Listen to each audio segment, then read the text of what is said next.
Hello and welcome to the Spark Accounting Solutions Show. I'm Jenny Q and I'm joined today by Julie Babcock-Hyde. She is a CPA, CFM, QuickBooks Pro Advisor, and Profit First Professional, and the founder of Spark Accounting. Hi, Julie. Hello, Jennifer.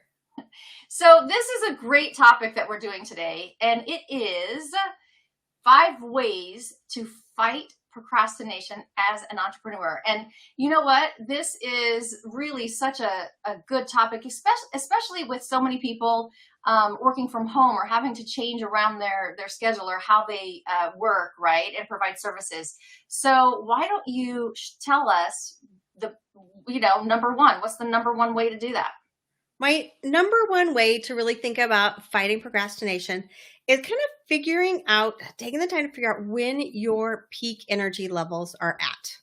We all know morning people. We all know middle of the night people. We all know people that, work best between 1 and 3. And when you figure out what your peak energy period is, that's when you want to really focus on either like the hardest things or the most important things that you need to get done. So if you have things that you find that you're constantly like, oh, it's 5 o'clock, I'm exhausted, I can't do it now, put it on your schedule for that peak energy period so that you can hop in and knock it off the list. And in your experience, do people generally know what their peak energy time is? Like, is that something, or are there telltale signs?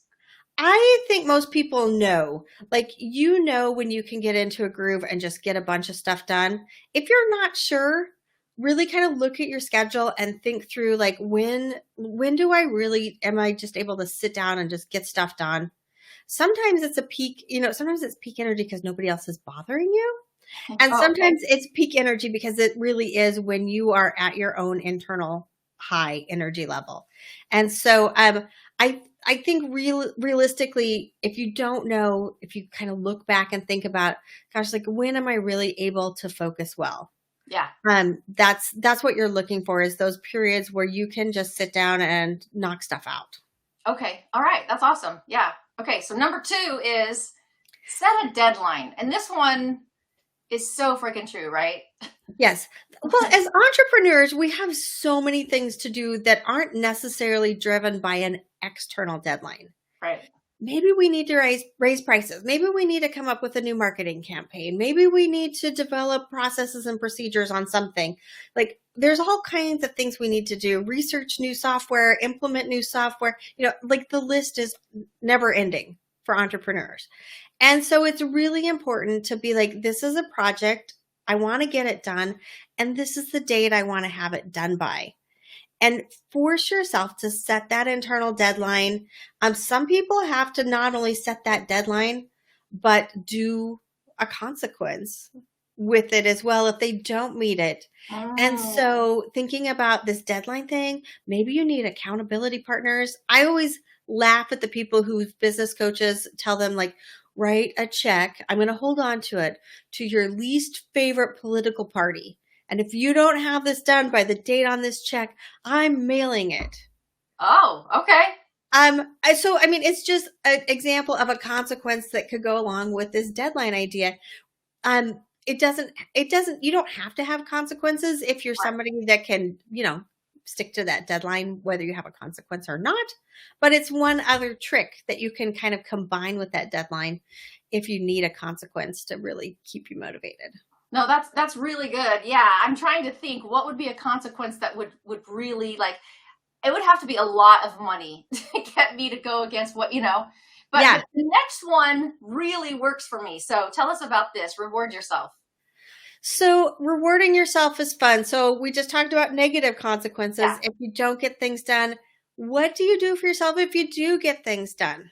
2 things about rewarding yourself. 1, we need to celebrate our wins. It's really good for us psychologically. So it keeps you going on getting things done if you do this reward yourself thing.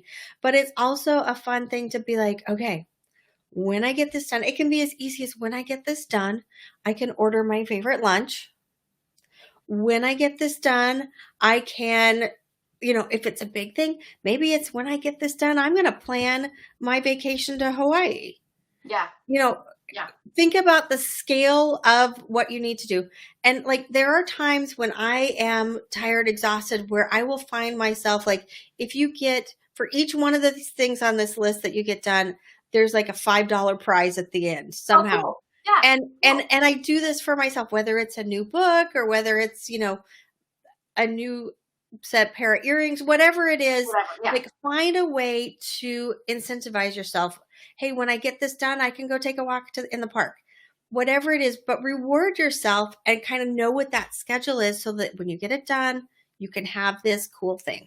Yes, I love it. And also celebrate it. Like keep that celebration energy with you. So I've done that a few times, Julie, and it really works for me. Here's one of the ways that works for me. I buy the item and keep it, and I can't use it until I finish it. So I did it when I was writing my book.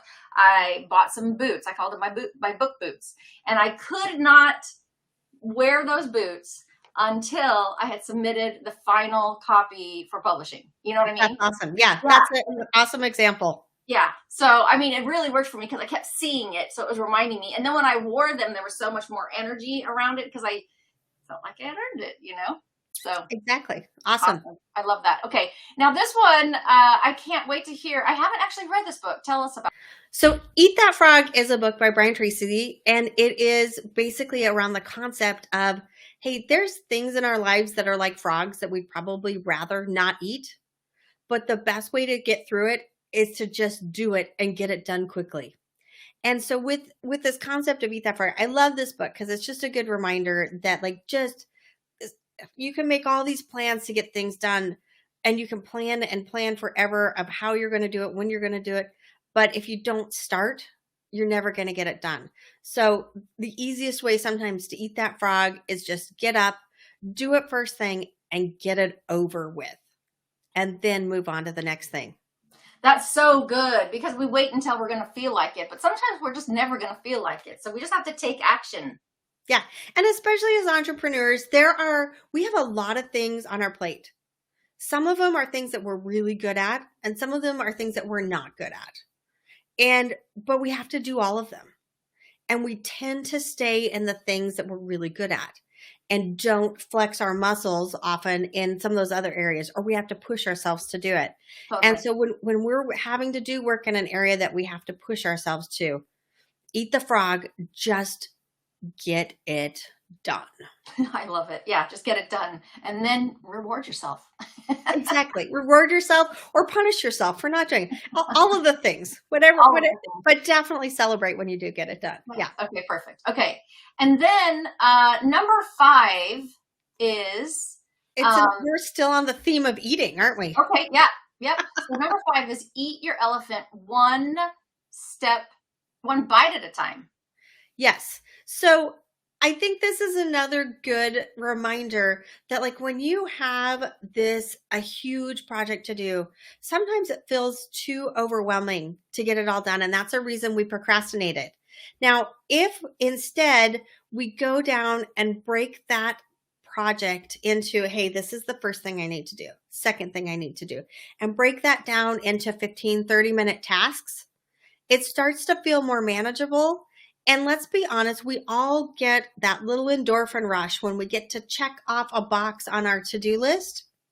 So let's turn it into a whole bunch of small boxes on our to-do list that we can check off, because eating an elephant one bite at a time is the only way it's going to get done. We can't eat an elephant all at once. It's too much food.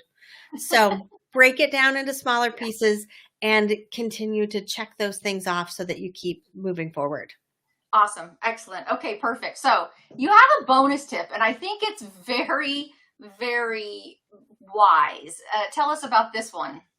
So as entrepreneurs, there's a lot of times that we have like this thing on our like dream list. Like, I really wish we could do this someday. And it hangs over us forever because we haven't ever implemented it. Or, I need to switch to this software. I need to do this or that. And so I think it's really important. Like if you've had something on your to-do list for, honestly, I would say over 3 months. Right here, I said 2 years because that's the extreme example. You need to stop and say, is this something I really need to do? Yeah.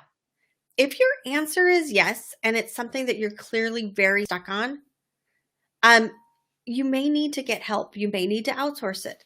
But if your answer is like, no, my business is succeeding without doing that thing, and we're 2 years in, maybe you need to let it go and just give yourself permission to delete that to-do item.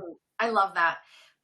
One thing that entrepreneurs never have a shortage of is ideas. And so it's going to be impossible to execute every idea you have. So I love this. Yeah. Yeah, Really exactly. good. And I really like the idea. I was at a conference earlier this year, and there were some folks there that had that were in the middle of like implementing or had implemented EOS traction stuff. And one of the things they talked about was like taking their ideas and putting them in the quarry, like a holding spot for good ideas for later to come back and revisit and decide if they wanted to implement those, because they had their things that they were going to do for the next 90 days, and new ideas that came up during that time went in this thing and were evaluated, and not hanging over their head, Love it. not on their to-do list, just in this, hey, we need to decide if we want to do anything with this idea or not. And I like that idea too. Yeah. Because I think it's really important to not have these things on your to-do list that last forever, because you either need to say, I need help, or I need to get this done, or I'm never going to get this done. Yeah. And it's not important.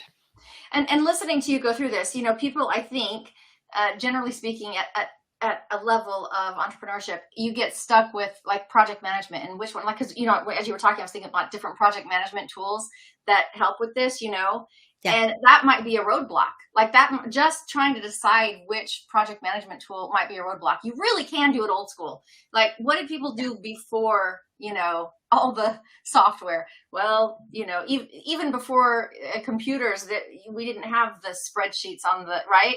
And so write it out. It's okay. Exactly. Yeah. Exactly. And there is something powerful. There truthfully is something more powerful about checking something off a piece of paper for a lot of people than there is checking it off on the computer. Right, wrong, or indifferent. It is nice. Like, I have a project management system, and I also have a list that I'm going to do today or this week that I use during the week. They're often the same. It's the same stuff. Right. But it's helpful to me to have that physical checkbox to deal with. Perfect. Love it. And you're also offering the 5 core chapters of Profit First for people who maybe are thinking one of the things on their list is to get their books in order. So tell us a little bit about that. So Profit First is a cash management system. I think one of the things that entrepreneurs do procrastinate on sometimes is focusing on their profitability. Profit First helps you build a system around that so that it is always your number one priority when you are dealing with your cash flow. So who doesn't want profitability to be a priority? There are people that don't, but it's one of those things that we actually need to do to have a healthy business. And so love to invite you to grab this and learn more about Profit First. Perfect. That's at bit.ly/SparkPF book, and you can get the 5 core chapters completely free. Yes. All right. Awesome. All right. Thank you so much, Julie. And thanks for all this great information. Everybody go get it done. Exactly. Let's get some stuff done and eat a frog and an elephant. One bite at a time. Exactly.